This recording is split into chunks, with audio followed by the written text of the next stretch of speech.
Hello, and welcome to yet Hi. another episode of the Talking Foreign Affairs series with Adil. I'm Adil Carter, your host and the Kennedy School Alumni Ambassador for Western Australia. This is a series where I take an interesting perspective through interviewing key figures in the arena of foreign affairs and diplomacy. In today's episode, we will be discussing the future of international aid and microfinance, and I'm extremely honored to be joined by an inspirational figure as my guest, whose bold ideas on the topic change the way we look at development. He has helped change the lives of millions of people in poverty from around the world, and I'm humbled to be joined by none other than Nobel Peace Prize winner Professor Muhammad Yunus. Professor Yunus was born and raised in Bangladesh. He completed his BA and MA in economics at Dhaka University, going on to work as an economics lecturer at Chittagong College. He was then awarded a Fulbright scholarship to study his PhD in economics at Vanderbilt University in Tennessee. Upon graduation, he went on to become an assistant professor of economics at Middle Tennessee State University. Inspired by the birth of Bangladesh in 1971, Professor Yunus returned to his home country and joined the economics department at Chittagong University after a brief spell in the Planning Commission. He became actively involved with poverty reduction, helping to organize various programs to combat the issue. In 1976, during visits to very poor households in the village of Jabra near Chittagong University, Professor Yunus discovered that very small loans could make an enormous difference to a poor person's life. Jabra women who made bamboo furniture had to take out loans at usurious rates for buying bamboo and gave up their profits to money lenders. Shocked by this reality, he lent 27 from his own pocket to 42 people in the village to help them pay back their loans to the loan sharks and be free. Driven by this strong belief that credit should be a fundamental human right, Professor Yunus established a Grameen Bank in Bangladesh in 1983. His objective was to help poor people escape from poverty, providing loans on terms suitable to them and teaching them a few sound principles so they could help themselves. The Grameen Bank went on to have millions of borrowers and provided service to tens of thousands of villages. It was because of this, Professor Yunus and Grameen were jointly awarded the 2006 Nobel Peace Prize for their efforts to create economic and social development from below. Professor Yunus is also the recipient of numerous other international awards for his leadership, and he sits on the board of the UN Foundation. Professor Yunus, thank you so much for joining us. Thank you. Thank you for inviting me. You recently stated in a speech that the post-COVID-19 world needs outrageously bold thinking to reshape society. Could you just briefly explain what your vision is as we enter the new decade? Well, it's because we have been doing inaction. We have not done anything significant in the past. As a result, we are heading for disaster. World is facing global warming in a massive way, and also wealth concentration in a massive way. At the same time, artificial intelligence is coming and gradually speed up and push people out of work and make human being redundant on this planet. So I've been saying that with all this combination, human being becomes the most endangered species on this planet right now. So all these inaction now led to a situation where in pandemic we see it's getting more accentuated, more aggravated because of the situation here. So in this situation, I said we have to take outrageously bold decision because we have not done much before. So if we want to save ourselves, because we are in a suicidal path, we are moving into end of our journey very soon. The last station of our journey is coming up very soon.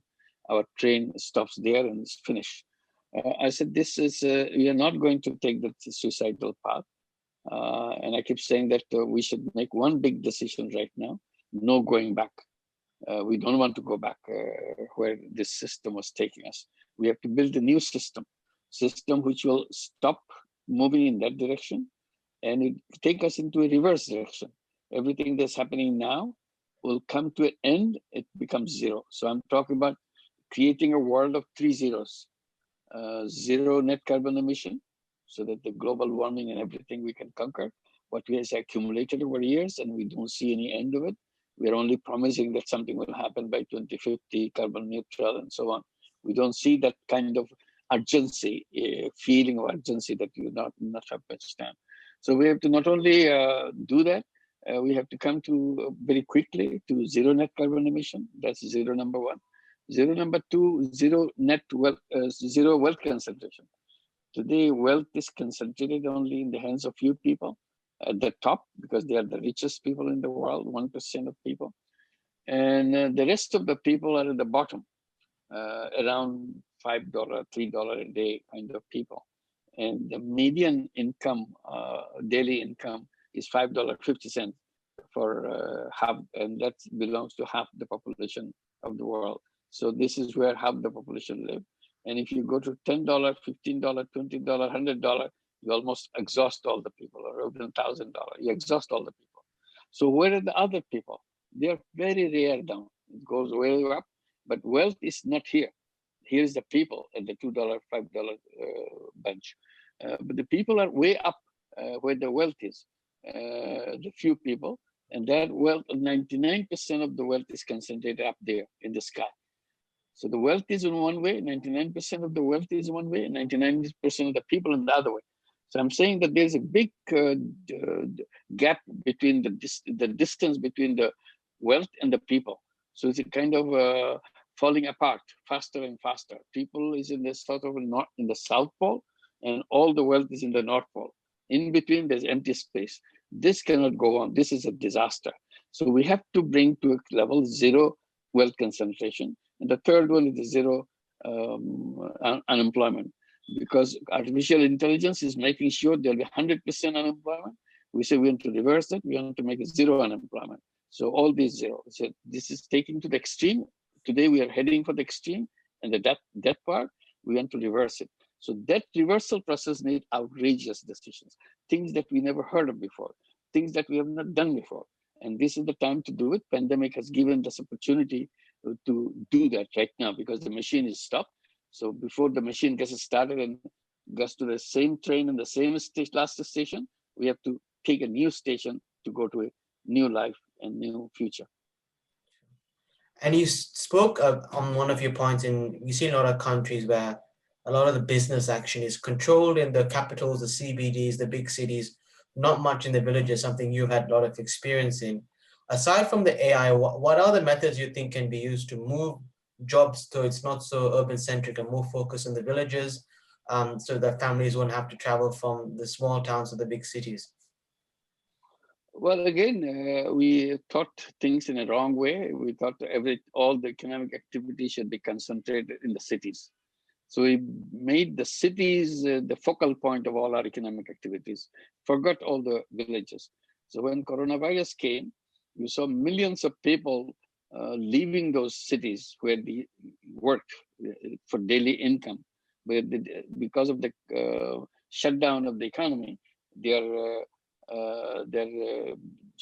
livelihood is stopped, their daily income stopped, their daily wage earners, their daily income earners, peddling things on the street and those kind of things, selling things on the street. Those are the people who lost everything. They lost their livelihood, they lost their income, they lost their food, they lost their ability to pay the rent for them. So they are going home. And the home is not just next door, it's hundreds of miles away from where they are working. Maybe 500 miles away in India, that's what they're doing. They're showing on the television that their people are walking. And because there's no transportation, so they started walking. You see millions of people walking with their families, with their children, trying to get home. So this is a very painful way to realize what we have done. We made the cities at the focal center of everything, forgot the villages where we have, where the people are. So cities became the activities of businesses, and villages became the kind of factories, labor producing factories. That's the only job. They produce labor to send it to the city. I said, that's absolutely wrong. Why can't we create an economy where the people are, not somewhere else they have to go and work for them? So they were, explanation is that the cities have the infrastructure, they have the roads, they have the communication, they have the trains, they have communication technology and so on. Today, those kind of argument doesn't hold anymore. Villages have the same thing. They have the telecommunication, they have the internet, they have electricity. These are completely different things. So even that argument doesn't hold. Why don't we create economy right where the people live so that they don't have to go there? And for livelihood, just for the survival livelihood, they can find plenty of opportunities in the survival livelihood right where they are born. So they don't have to go anywhere. So our principle should be people should have their own survival economy right where they live. They can walk to the work. They can walk to the work. That's the kind of economy we'll have. And if you want to make it bigger, you can build up economy bigger too. There's no reason why um, call centers cannot be located in the villages. There is no advantage of call centers being located in the cities. So you can have call centers, you can have educational institutions with plenty of space rather than cramped into the city and so on. Still, economic thinking is doing the wrong thing. So I'm saying reverse all the thing. The village should become the center of economic activities so that people can do what they do with their children, and that their children don't have to be a labor supply. Labor as a labor, they go to the city and they live in the slums, and the rest of the life is a painful life for themselves. This shouldn't be like that. It should be a nice life for them and create agricultural based activity. Look at the thing. And I was arguing that, look, what happens to the rural economy? Rural economy supplies all the labor to the cities to go to the urban centers to work, find their livelihood. And then they sell all the things, supply all the agricultural produce that they produce. City doesn't produce any agricultural produce. So all the agricultural produce they send to the cities, all the forest products they send to the cities, everything they have to send to the cities. And then this will be repackaged. This will be packaged and so on and sent back again as a consumer goods to the villages and so on. I said, this is a funny thing. They produce everything, and they have the people, they have the produce. Why don't they process it themselves rather than send it to the cities? So that idea that you can process your own thing and sell it to the urban center, wherever they want to live. If they want to live there, you have to buy from us. So this should be parallel economy, not urban-centric economy. Then things start happening. And in order to make the rural economy flourish, we need the rural-centric financial system. Today, financial system is urban-centric. So you don't have the banks, you don't have the financing institutions, you don't have the investment companies. Why don't you have it in the rural areas? Because there's the produce, there's everything there. So you create your financial system right there. Don't ask the urban banks, urban institutions to go and serve them because they're so reluctant to do it. Why don't you have your own village banks, like village micro entrepreneurial bank, so that if you want to start your business, you don't have to go to the city. You can start the business right here. Micro entrepreneurial bankers right here. One thing I emphasize that those micro entrepreneurial banks should be social business micro entrepreneurial banks, so that they can focus on the people. Because if you just let them have a license to have micro entrepreneur bank, they become loan sharks. They start extracting things from the poor people because they find it advantageous for them to extract more money from them. They need to spend. So why don't you create social business micro entrepreneur bank? Because in social business, you are not interested in making money. That's the definition of social business. It's a business to solve problems rather than make money for yourself. So we can have a series of these businesses: healthcare businesses, social business healthcare, social business energy, social business environmental program, right where people live. That's the kind of economy we have to build. This is what I'm arguing, seeing what happened, particularly in a visual way during the pandemic. And we'll touch on international aid a bit later in this interview, but I know one of your mottos was, when you did found the bank, one of your beliefs was the bank needs to go to the people in the villages, not that the people in the villages have to come to the big city to access the bank. And tying on to what you've said about international aid, where it's based on the 60s and it's just giving money to governments, similar to how you said there's inaction, do you think essentially that the civil society needs to play a much bigger role in global affairs generally, as opposed to too much attention given to the heads of states, the governments? We have to say that the whole, when you talk about the global issues, uh, it's not the government who makes up the global issues. It's the people who make up the global issues. It should be a people-centric thinking, not the government-centric thinking. You're talking about an G20 meeting, G7 meeting, all government to government, government to government, and so on. Why should people play a tertiary role, secondary role, and left out in the system? Why can't the people become active? That's what I'm saying. In the economic theory, people are not given much role except start business, and make money. That's the only role they got. And pay taxes, will solve all the problems. So that's not the way. The government cannot solve all the problems. People can solve all the problems. I'm not using the word civil society. Maybe that's what you meant. But I mean meaning people, ordinary people, even the poor, rickshaw puller.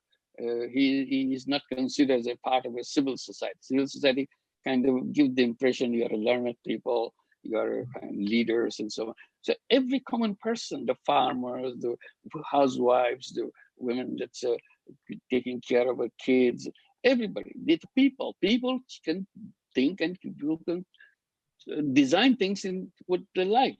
And that's what the world think. They are the world, they are the people. And so they should be the one that should do that. So we have to think, create economic thinking where we don't leave it to the business leaders to decide.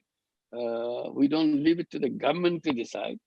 People can do and things so that it emerges everything. Like the young people, for example, I keep telling the young people that you don't have to wait for anybody else's decision. Why do you have to wait for anybody else's decision? This is your world. You have only chance. You have one life. You cannot be dictated by somebody, whether you like it or you dislike it, doesn't matter. I'm not saying you're against him. You help him to understand your point of view and be helpful to you, but don't wait for him or don't wait for her. You do your own thing. You're a young boy, you're a young girl, you have plenty of creative capacity, plenty of imagination. Imagine the things that you want to do and make it happen. And today it's possible with the technology, it's possible with the thinking, that the old thinking has to be abandoned, that you have to see old thinking, what the young people were thinking in the old way, they have to grow up, they have to prepare themselves to get a job. The only thing in their mind is to get a job, because without job, you're finished. You're nobody. That's absolutely wrong thing. The job cannot decide my life. I'm not born here to take a job and finish my life. That's not my life. I was born as a human being. All human beings are born as entrepreneurs. See, the economic thinking pushed you in a completely wrong direction. They said, no, you have to work for somebody. I said, why should I have to work for somebody? I said, all human beings are packed with unlimited creative capacity. That you have to remember all the time. All human beings are packed with unlimited creative power. Doesn't matter where you're born, whether you're born in Bangladesh, or you're born in Australia, or you're born in remote island, doesn't matter. As a human being, you are packed with unlimited creative power. If in the poorest family or the richest family, doesn't matter. As a human being, you bring it to yourself. The rest of the journey is to unleash your creative capacity. But this, when you go to school, now what do the school tell you? Prepare yourself, get a good grade so that you can get a good degree and get a good job. Life is finished. So we are all rushing to get a job. And if you don't have a job, you're finished. I said, that's a completely wrong thing. We should be doing our entrepreneurial thing, because that's where we can use our creative power. So job is the end of creativity. That point has to be understood by everybody. Job is dictated by orders, dictated by instructions, follow the rules. That's not what the human beings are born for.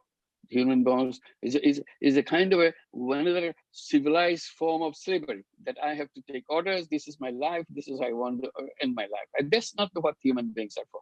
Human beings are for to create the world they want to see for themselves and for their children and grandchildren. And that's what the human beings are for. Today, now that we are pushed into that slavery job slavery, and we leave everything to the government, because I have no voice. Because if I say something, my boss will be very angry, very upset, because that's not what he wanted me to say. So why should I look at him what I want to say? I say because I want to say something and feel something, and I want to do that. If I want to dedicate my life to create a world of 3 zeros, why shouldn't I do that? Why should I say, no, your boss doesn't like the environment issues and so on. Keep quiet, do the thing, but the company, you are here to maximize the company's welfare, not the welfare of the world. That's if you want to do that, join the politics. I said, no, I don't want to join the politics. I want to do the things myself. So this is what the important thing is. Individual is the source of power. Individuals can change the world collectively. I do my own thing, you do your own thing. We have common things in our thinking, and that's what the education system should be, to understand each other's imagination, what kind of world we want to build. And that's how we decide during the education system. Year after year, we'll be deciding in our class, among our cohorts, what kinds of world we want. We have lots of similarities. We feel each other strongly about it. And school is just a continuum. It's not a sharp break that is finished now, go and do something else. School is the preparation, and we are in the system. The things that we want to do, we can do while we are in the school. We don't have to finish certain grade of education, certain years of education, then we go for the world. No, it's a continuum. We do it together. I learn at the same time I do. That's what they should be. And it doesn't need any diploma or anything. Life is not about diploma. Life is about what I want to do. So diploma may come as one of the things that I want to accomplish as a kind of yes, along my friends, I did better than him, or I didn't do as well as my next person. That's something else. But I'm a human being. I have a very short time to live on this planet. I have to achieve whatever I want to achieve. Sure. And on that note of empowering and tying that into microfinance, how do you see the future role microfinance plays in helping us to build this new post-COVID world all you're talking about? And on that question as well, could you just reflect in your earlier days with Grameen, both with Grameen and indirectly, what were some of the biggest challenges you faced in trying to promote the Grameen microfinance model to countries outside Bangladesh? Yeah, let me mention about Grameen first, then I'll talk about the COVID situation. Grameen was fun, at the same time a struggle. It's fun because everybody said it cannot be done. And I was hell-bound that I have to do it because it makes sense to me. If everybody says it cannot be done, I will not be convinced until I see it cannot be done. So somebody has to do it. Let me try it. I may be failure, but it's okay. I can see. So this is how I took the position, and I started doing that. And they're saying people are not creditworthy, poor people particularly are not creditworthy, you're wasting your time. I said, no, I'm not starting with that principle. I'm starting with that banks are not people worthy. So I want to make a bank which is people worthy, rather than come through your eyes saying that people are not creditworthy. So you are supposed to design a system, design an institution which works for people. You design it for the completely wrong people, people who have lots of money. You want to create a subsystem for serving them. I don't want to do that. Because the banking system was created for that purpose, that's the reason we end up with this wealth concentration, ugly wealth concentration that we have right now. All the wealth, because of the banking system, is gone into the hands of few people. And the rest of the population in the world has nothing. 1% of the wealth of the entire world has to be shared by 99% of the population, meaning they are all at the bottom of the world, and all the wealth is in the hand, at the top, in the few people in their hand. So that's not the kind of world we want to build. So we want to design the banking system. I didn't think about that at that time. Simply, I was saying that poor people can be reached with the financial system. So I created something, and it worked. And that became a bank called Grameen Bank. Biggest hurdle to the question that you asked, biggest hurdle was the mindset. People could not accept that. People said, no, it cannot be done. My friends in the academic world, they said, oh, yeah, this is absurd. You cannot do that. You're bound to fail. I said, well, when I fail, I'll fail. I'm not afraid of failure, but I have to try. So I have to, only answer I could get. I cannot go explaining by any theory or something else. And religious people say, no, you can do that. You can. The political people say, no, you are promoting capitalism in the rural areas. You are bringing capitalism in the rural areas. Okay, because you are giving loans to the people. You want to give them to businesses. This is capitalism. And the leftists saying that, oh, you are bringing capitalism. And the capitalist people are saying you are bringing communism, working with the poor people. So all kinds of views back and forth. So I stayed on with my work. And that's what I would say the extreme difficulty I had with the mindsets of people, the way each person was thinking, the religious people, political people from the extreme left and extreme right and so on. But I said, look, all I'm doing, giving the guy money, the women some money, because they were the victims of loan sharking. I'm trying to stop that loan sharking. You're not saying a thing about the loan shark. I'm not the only one who is doing that. I'm only trying to see that they do not become victims of loan shark. So finally it worked and became known as microcredit, expanded all over the world. And rich country, poor country, south, north, everywhere. And the one right now is a very exciting experience. We did start the process in 1987 in Arkansas, in USA, creating a Grameen Fund. When Bill Clinton was the governor there, he invited me to start business, Grameen Bank there. We called it Grameen Fund. But once he left, when he became the president of the United States after his governorship, when he left Arkansas, gradually the next people didn't pay much attention to it because the governor is gone, no support is there. So it kind of winded up, then it transformed into something else. But recently in 2008, I was invited to start the Grameen program in the USA. So we called it Grameen America. I started in New York City in Jackson Heights. And we again struggled with all the views, all the bankers, all the journalists. Everybody say, oh, it may work in Bangladesh, but it cannot work in the USA. It's a different country. It's a rich country.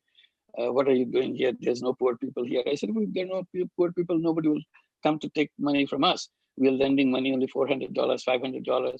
Rich people, rich women will not come to borrow $500 to us because they spend more than $1,000 in a dinner or something. So why should they borrow $400 from us? They said, no, you are mistaken. You don't understand. I said, okay, I'm mistaken, but let me try. So we tried and it worked. And we got the people, the women who borrowed money and started expanding. Today, we have 140,000 borrowers, all women, 100% women. We work in 15 different cities in the USA, starting from New York. We have Boston, Houston, and Los Angeles, San Francisco, Miami, and many, in all 14 different cities. So we have 25 branches. And we have given in the first 10 years, we started in 2008. In first 10 years, we have given $1 billion as loans to all these people repeatedly. Yeah. So, and payment is perfect, 100% repayment, 99.5%. That's the repayment. So money was coming back. We had no problem. They were very enthusiastic. And now we are planning, we are coming to a stage now in 2021, we'll be starting $1 billion a year. So it took us 10, 12 years to make it $1 billion over a period, over a decade. Now we came to a stage where we are expanding and spending or lending $1 billion a year and with perfect repayment. So again, it works not only in Bangladesh, exactly the same procedure, same idea we are doing in the USA and so on. So again, I'm saying why the banks don't do it. Why do I have to come from Bangladesh to do it in the USA? And still, we are still very 140,000 women is nothing. You can do it with millions of women in the USA. There are so many of them waiting. Why don't you pick it up? This is the issue.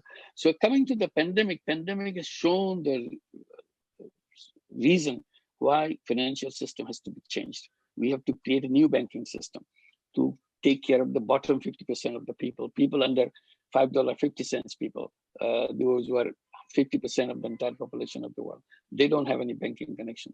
So we create a specialized banking because they are entrepreneurs. They don't have to go and find daily wages and so on for survival, living in the slums. So I said, all they need is a new kind of banking. Finance is the fuel of entrepreneurship. If you bring finance, entrepreneurship flourish. You don't have to wait in line. You don't have to get bitten by your employees or something, employers or something. So you do your own thing. So this is what the microfinance and the micro entrepreneurial bank is needed. And I think it should be a social business micro-entrepreneur. Today, there are many microfinance organizations, but some of them are imitating the loan sharks, making money from them. I said, that's the wrong direction. You're using the methodology just to make money for yourself. I said, we started as a social business. We continued as a social business, not to make money, but to serve the people. So we have to now have a license with new legislation so that people can create wherever they are, create microfinance, social business microfinance banks or micro-entrepreneurial bank, to make it clear, so that these small people can become entrepreneur, not just job seekers. And you spoke about how some people thought that microfinance was just for developing countries, and some people see it just as a tool for countries in a post-conflict period of time. But then you try to prove up people wrong that it's can be used for a wide variety of countries with different levels of economies. How do you see the growing role of microfinance for countries like Australia, for example, where Grameen is setting? And can you share your visions for Grameen Australia? It's the same thing. It's that people need money. That's the whole thing. Whether you live in Australia or you live in USA or live in Canada, it doesn't matter. People need money, and nobody gives the money. Only people who give them the money at the bottom are the loan sharks. In the USA, they call them payday lenders. And payday lenders, once you got in touch with the payday lenders, the only thing you remember that if you don't pay money, they will break your leg, they will break your skull, so you have to pay back no matter what. So that's what the destiny of payday lenders borrowers are. So this is not the lending. This is just kind of, excuse me, forcing people into a situation. This is forcing people into a situation for their immediate need. So why don't we create a decent banking system for that instead of having loan sharks coming in when started selling things to you, buying things from you, and so on in a wrong way. And you have the pawn shops everywhere. If the banking system really worked for people, you didn't need any pawn shop. The existence of pawn shop demonstrates there are people who need money and you're not giving it to them. They have to give their whatever valuable they have so that they can get the money, and probably they will never get back whatever they deposited at the loans, the pawn shop people. So this is a payday lenders in the same way. The interest rate 400%, 1,000% interest rate with the payday lenders. So this is the kind of situation that we are facing. So there, wherever that exists, you need an alternative banking where you can do it, not for making money, by extorting people, just to make sure that his life or her life moves on. And she can be entrepreneur by herself. Like all the micro entrepreneur borrowers, what are they doing? Are they working for somebody? No, they are entrepreneurs. So they have shown that they have the ability to become entrepreneurs. They start with small entrepreneurship, like when we are beginning in early or the middle of 70s, the early days of Grameen Bank, they are selling eggs. Wow. They took the money from the bank, Grameen Bank, buy some few chicken, and the chicken laid egg, and they sold the eggs and paid the bank money, and they had more money left for them. And this is so much a part of their lifestyle. This is nothing extra for them. They enjoyed it very much. And this is how ideas came. They bought a cow, sold the milk, paid back the loan for the cow, and they became the owner of the cow. Never thought she will have enough opportunity in life to own a cow. For her, to own a cow is a kind of is a big treasure for her. That she, and then she takes another loan next year, buys another cow, and sells the milk and become owner of the next cow. So this is it. It's a very simple idea, but she was a good manager. She is a good businesswoman. She knows where to sell the milk, how to get the good price for the milk, how to take care of the cow, how to take care of the chicken, so that eggs are produced as much as she would desire, those kind of things. So this is how the whole system of financing is needed. It's not rich. It's not about a rich country or poor country. What do the people do in the USA with the money? They start their handicraft businesses, they start their retailing businesses, they sell perfumes to the neighborhood, things that people need from each other, and kind of thing. And one good thing, one popular thing in the USA, we see selling food. Women know how to make cookies, how to make dishes, delicious dishes everybody likes. And she just set up a shop, set up a kind of little space where she can sell this stuff, and people like it. She start, people buy your whatever you're cooking. So this is how it's, or designing dresses and so on. She's a good designer of clothes and so on. She does that. So this kind of thing. So the need is there, and she has the ability to do something, and that's how she can pay back. She's always waiting to pay back my current loan and take a bigger loan than I did last time. And every time she wants to pay back the current loan and pay a big one so that she can grow. She knows that step by step she has to grow. Otherwise, she will never be in this income stream because she has nothing left. And she may be on welfare, she may be on something. She has no future for her. Now she has a future, and she enjoys it because this fits into exactly what she wants to do. And now moving the conversation more to international aid, another area of your expertise. What's your thoughts on the COVID vaccine situation? Do you think that solving a cure to the virus should encourage countries to work together more, especially in relation to the vaccine? Vaccine has created a very strange situation. We never thought this something like that. Vaccine, instead of bringing countries together, they kind of pushed each other from one another. And it began with the invasion of the COVID-19 itself. When it came in the early part of last year, and everybody was busy to protect their own people. They were not thinking about your neighbors. You're not talking about the poor people in another country. No, you are trying to hold on to your people and struggling with it. Not many countries did a good job. But this is where your concern was. You didn't pay attention to what happened in poorer countries. Can we be of help? Always they said they are keeping in mind with the poor people and so on. They're worrying about their economy, or the economy it was going down, stock market prices are going down. Those are the worries they had, not about the people. So this is again one thing. They were attacking in the USA was attacking WHO. You remember that they started an investigation against WHO, where they should be united with the WHO so that there's a global initiative to tackle this. They didn't do that. The vaccine made it more ugly. And now everybody is trying to hold on to their vaccine. They pre-ordered all those vaccines. Now they are getting 2 times, 3 times, 4 times as much vaccine that your whole population needs. It's more than 4 times your population, the vaccines you order. Now you don't care whether other people are going to get it because you pay whatever price they're asking for. And the manufacturers having fun. They are making money. They are having all the money they could get because it's a life versus profit. So they want to make profit out of the life, threat of the life of the people.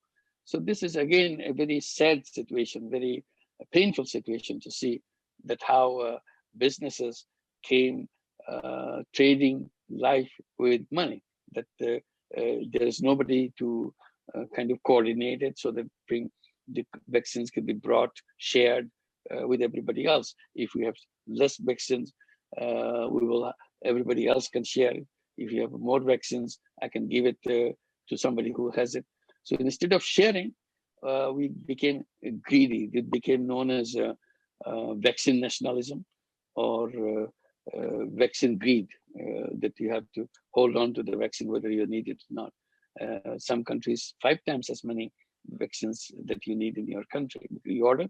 Now the companies cannot supply you because you're busy supplying the countries who already pre-ordered and prepaid. So you are busy doing that.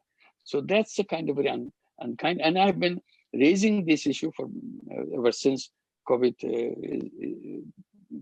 pandemic was raising around the world. I'm saying vaccine should be made a public good. It should be a common good. So it's a global common good, meaning that is IP, is intellectual property right, should not be owned by the companies. Today, the companies own that. There are, I'm told, there are major pharmaceutical companies cannot produce these vaccines because they were not invented this vaccine themselves. They cannot take the IP from the existing companies and produce it because it's too expensive for them to get those IPs to produce the vaccines. So their capacity is wasted while vaccine is in short supply everywhere. So what we are arguing, and many our friends signed this appeal to the world to make vaccine as a common good, meaning that anybody want to produce it can produce it. It should be declared a common good. All the intellectual property would be at the hand of the WHO. WHO will handle it to give anybody who wants to produce it under its supervision, WHO supervision, so that countries around the world, whoever has whatever capacity in that country, can produce vaccine themselves. Today it's impossible. Only those few people who have the intellectual property right or selling this property right to them, they can do that. So there shouldn't be this property right on the vaccine. So that's the main issue. But we are clinging on to it. This is producing money for you. It's a money-making factory for you right now. So This is the situation on the vaccine. We don't know how many people will survive because of this non-availability of the vaccines. If the people die before the vaccines made available, who will be guilty party for that? So we have to ask, this is a moral failure for the entire world. So this, we have to make sure now, we have to raise our voice that anybody should be able to produce these vaccines under the supervision of WHO, and WHO should have all the intellectual property rights on the vaccines. Patent rights should be at the disposal of WHO. You did kind of answer my next question in regards to, because you spoke about nationalism and countries competing, whether it should have been the UN and WHO sort of playing more of the authoritative role in, rather than it being a nation versus nation situation. We're kind of going into ties into my next question, is that international aid and development for a long time has been consumed by the North-South divide. What do you think can be a pragmatic solution to putting these differences aside and for both sides to start working together? I don't see North-South in that sense. It's a political issue. I see more of the rich versus poor. It's the North-South, because whether you are in the South, you're in the North, the rich people are in the club of the rich, and the poor people, if they have a club, they don't have a club, but they're left out, they're the leftovers. So that's a fight. That's the kind of trouble that we have. And if you control the wealth, if you have 99% of the wealth in your control, you control the world. No matter what you say, whether you're a political party, you don't need the political. You buy the political party. You buy the candidates. You buy the presidents and secretaries and ministers and so on. So because you influence them, you not literally offer them the money, but you influence them because you have the power. So this is how the whole system is. And that is to get to the root of that problem of the wealth concentration. And as long as wealth concentration continues, I'm saying that this is a ticking time bomb. It will explode. Like global warming is going to explode very soon. It's coming. And almost at the same time, the world will explode because of the wealth concentration. Today, I'm saying 99%. Tomorrow, it will be 99 for something else, larger than what is today, because at any point it's increasing. While during the COVID pandemic situation, people losing money, people losing jobs, people losing income, and you have heard how many millions are pushed into poverty again during this pandemic. It took decades to get them out of the poverty, get out of the poverty line. Just a slight difference above the poverty line. Not that they're better off. They're not better off. Just technically they're above the poverty line. Now they're all pushed back into the poverty again. This is what the system. And during the same period, billions of dollars have been made by the rich people. See, they are losing. The 99% of the people are losing. 1% is gaining, and they're flourishing. And they're hoping this machine will start again, and they will make more money. And before the machine started, vaccine people, pharmaceutical people are making lots of money by just taking advantage of the pandemic itself.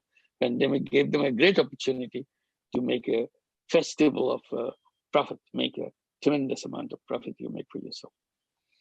And on the note of the wealth inequality, and you saying that it's increasing the amount that the rich control versus the poor, how do you think the taxation system, do you think there should be a uniform taxation system globally to try and help combat this? So the same taxation system across the world? 2 points. You mentioned wealth inequality. I want to object to the word inequality. When you compare a cow and a horse, you talk about inequality, difference in shape, size, and inequality, or weight. But when you compare an ant with an elephant, you don't talk about inequality. That's a completely different issue. This is the ant and the elephant. Here, wealth is not inequality. It's an obscene concentration in the hands of few people. 99% versus 1%. 99% owned by handful of people, nothing.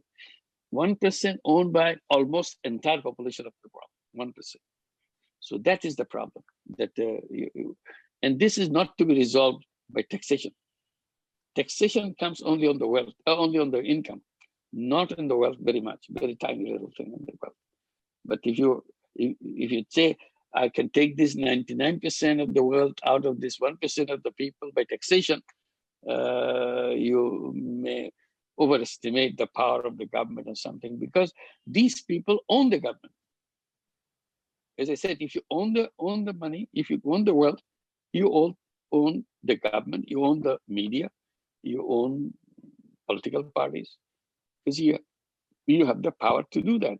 So this is the power they use whenever they need to. In the economy, after the economy, you'll be seeing a bunch of these people. They have ways to maneuver themselves into the position where government cannot do that. You're talking about raising income tax. Just income. Income is a small part of the annual flow of coming out of the wealth. Look at what we have seen. We have seen instead of increasing tax for the rich, the United States cut the tax rate for the rich people. Why?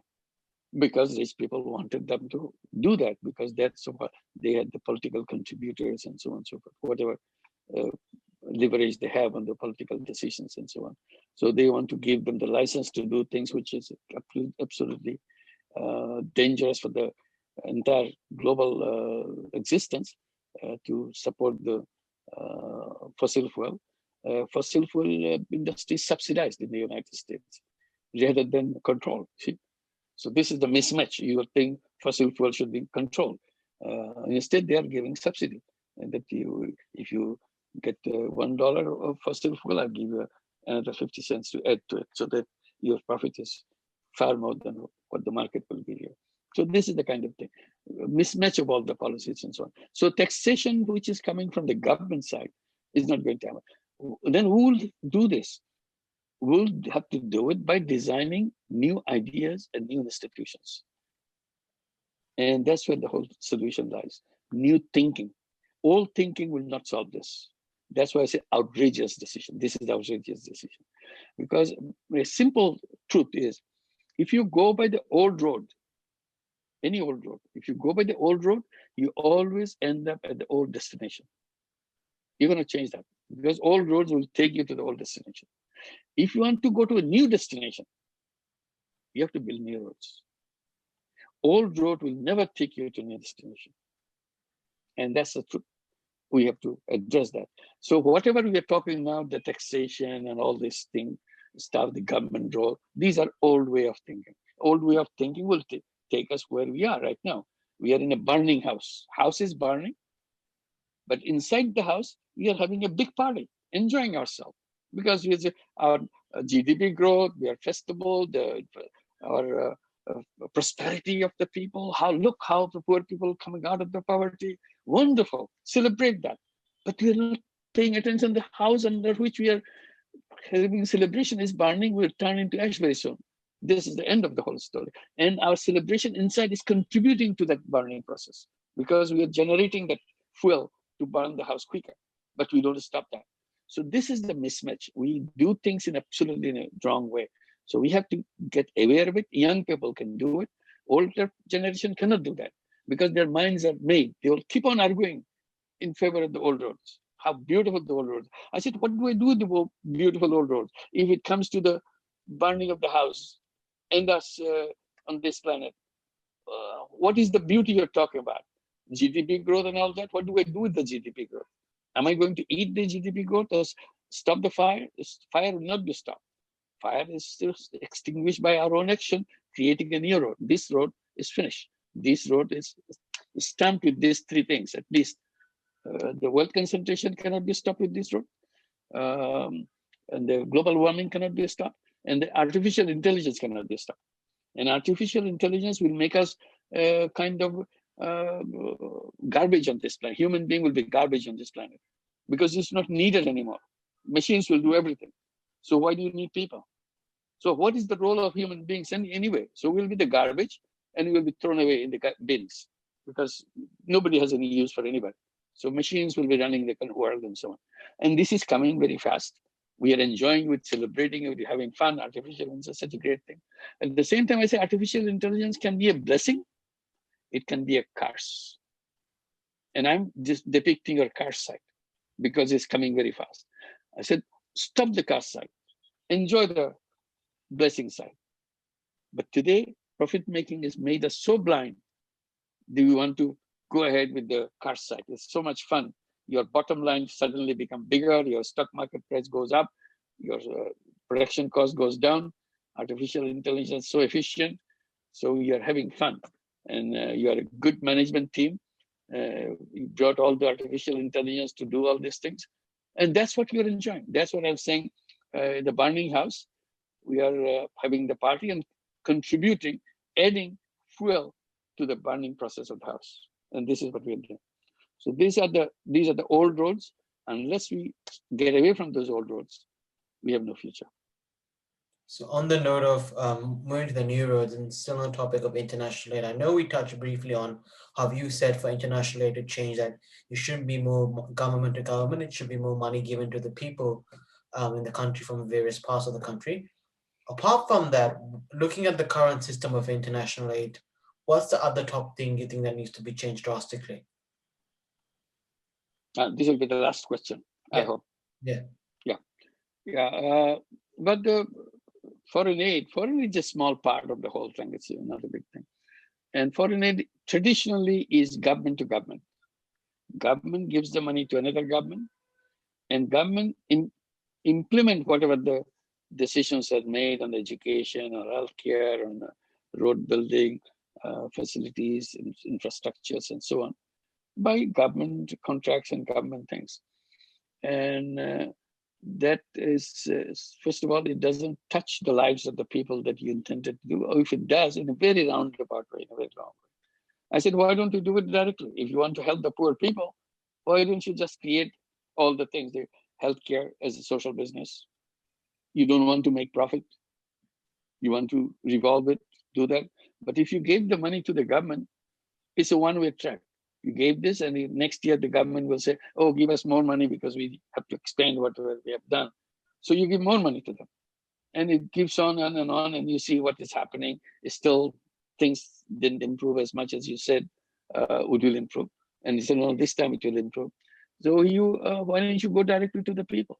Create institutions for them. Create venture capital for poor people.